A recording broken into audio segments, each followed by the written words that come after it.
kasih kuliah oleh teman-teman Muhammadiyah. Tapi persamaan hari ini kita tahu seluruh Indonesia lagi marah pada pemerintah. Semua dalil akademis. Jadilah tugas mahasiswa untuk mengendalikan politik dengan basis argumen akademis. Jadi silakan kalian demo, kalian punya hak untuk menentukan isi negeri ini. Aduh, mahasiswa lagi. Coba kalian itu teriak-teriak atau demo-demo untuk undang-undang perampasan aset disuruh sahkan. Berani enggak? Jangan cuma masalah kayak gini kalian itu ke jalan kuar-kuar. Dan kalian juga tuh si Rocky Gerung yang selalu mengadu domba dan juga bikin gaduh masyarakat Indonesia. Ya ampun, gimana kalian itu mau maju? Gimana Indonesia ini mau sejahtera kalau kalian seperti ini?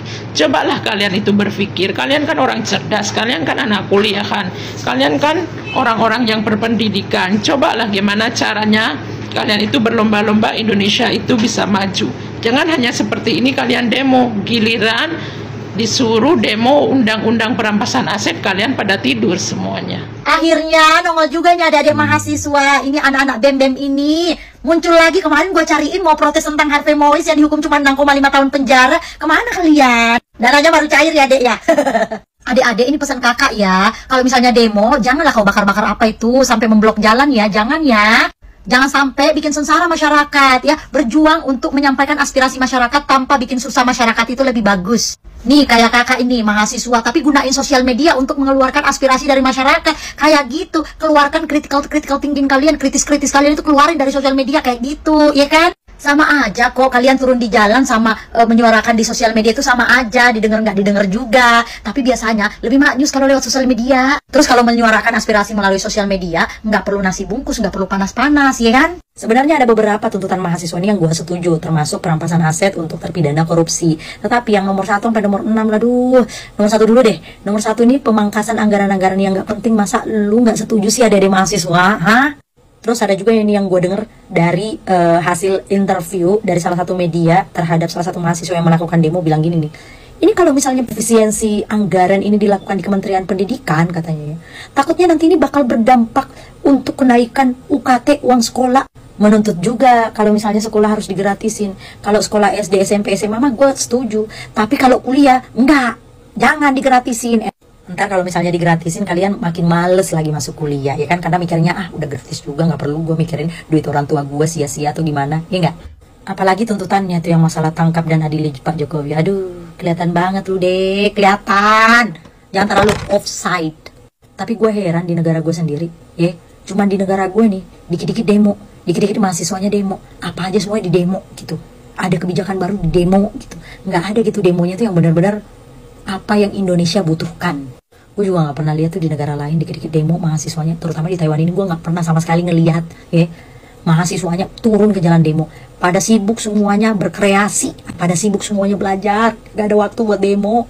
Soalnya mereka tuh pikirannya kayak gini, kalau mereka gak belajar mereka gak bakal dapat kesempatan kerja ya. Kalau mereka gak belajar mereka gak akan dapat masa depan yang baik. Itu di pikirannya tuh. Kenapa kalian gak mengekspresikan diri kalian, protes kalian itu melalui sosial media? Gunakan dong sosial media ya. Jangan kok teriak-teriak kayak gitu di jalan. Gunanya apa coba? Emang kalian didengar?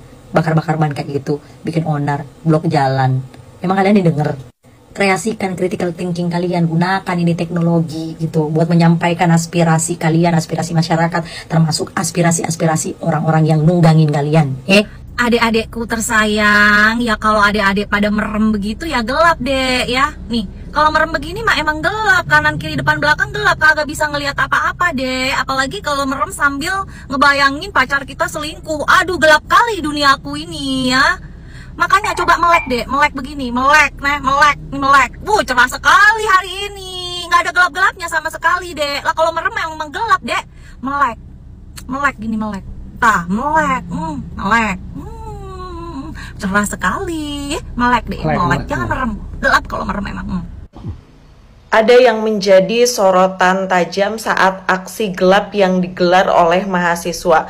Selama ini, Bapak Ibu semua, kita ketahui bahwa Mayor Teddy itu dianggap memiliki personal branding yang cukup bagus. Banyak dipuja-puji terutama oleh para emak-emak gitu ya. Tetapi dalam kenyataannya, teman-teman di aksi ini, mahasiswa memberikan catatan kritis terhadap sosok Mayor Teddy, di mana yang menjadi faktor penghambat dan juga sumber masalah dalam pemerintahannya Pak Prabowo. Dan tidak sedikit juga kemudian teman-teman saya juga yang bercerita kepada saya, di mana memang Mayor Teddy ini seolah-olah memiliki wewenang dan kuasa dalam pemerintahan Pak Prabowo. Semua yang hendak bertemu dengan Pak Presiden itu mengalami hambatan karena Mayor Teddy dan dinilai terlalu berlebihan.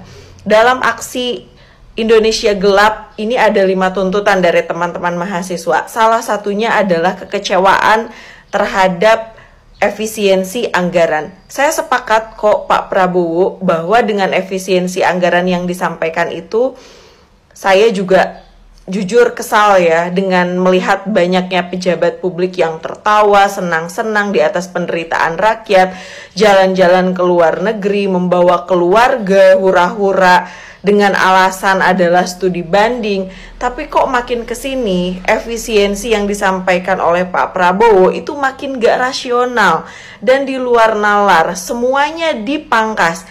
Ini jadi tidak proporsional, Pak. Misalnya anggaran untuk lembaga KPK nih dipangkas, otomatis kan untuk biaya kampanye itu nggak ada, OTT KPK nggak ada, anggaran untuk penindakan KPK juga dikurangi. Nanti kinerja KPK menurun untuk pemberantasan korupsi seperti apa, Pak? Apakah akan dibiarkan tuh para koruptor yang menjadi bancakan-bancakan program itu? Anggaran pendidikan juga mengalami efisiensi, padahal ini hal yang sangat krusial dan fundamental. Semuanya imbas untuk makan bergizi gratis, yang ternyata juga adalah tidak gratis. Kalau semuanya kena efisiensi, daya beli juga akan rendah, Pak. Semua orang udah nggak punya uang untuk beli apapun.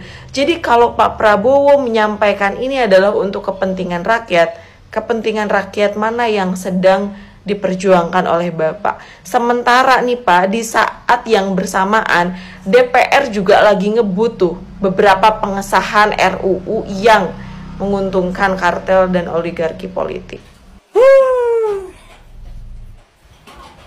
Mahasiswa apa mahasiswa sih? Giliran masalah gini maka cepat banget turun. Berbondong-bondong turun ke jalan. Undang-undang perampasan aset yang gak diapa-apain sama DPR, mungkin sudah bulukan tuh di dalam laci. Kok diam aja? Kok nggak ada yang turun? Kemana kalian? Kemana? Salam logika. Demo. Sudah dari tahun lalu saya prediksi kalau demo itu tidak akan berhenti. Demo tetap berlanjut. Siapapun presidennya, terkecuali ada kelompok-kelompok ekstrim yang memegang negeri ini, yang berambisi memegang negeri ini, hanya itu. Tidak ada benarnya pemerintah. Begini mahasiswa, termasuk Rocky Gerung ya. Rocky Gerung ini pengamat politik, entah bayaran politik, ya kita nggak ngerti ya. Yang merusak negeri ini, Rocky Gerung, paling utama itu adalah para koruptor. Lantas, mengapa para mahasiswa tidak mendemo DPR untuk mengesahkan RUU perampasan aset, atau memiskinkan, atau hukuman mati, atau sekalian dimiskinkan, dihukum mati lagi? Nah itu dulu yang Anda perbenahi, yang Anda tuntut ke pemerintah. Baru ini sangat menguntungkan koruptor pekerjaan Anda ini. Mengapa saya bilang sangat menguntungkan koruptor? Triliunan dikorupsi 6 tahun, penjara ratusan triliun, sementara rakyat kecil, apalagi kami para driver, hanya salah jalan didenda sama polisi ya sampai ratusan juta, ratusan ribu. Gaji kami hanya 100.000 per hari. Ini terkhusus ke Rocky Gerung yang merasa dirinya manusia paling pandai di seluruh dunia. Ternyata manusia paling tolol yang bisa dibayar. Maaf, logika ya. Seharusnya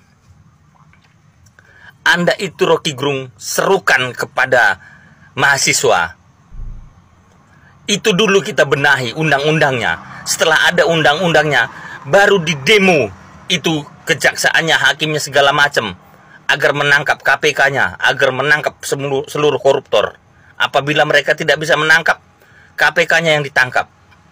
Mungkin ini lebih efektif daripada ini jerat-jerit merusak marwah NKRI saja. Inspektor asing pun jadi takut masuk ke NKRI ini karena ulah Anda, ulah kelompok-kelompok Anda. Ini mahasiswa entah mahasewa juga, nggak pakai logika. Salam logika.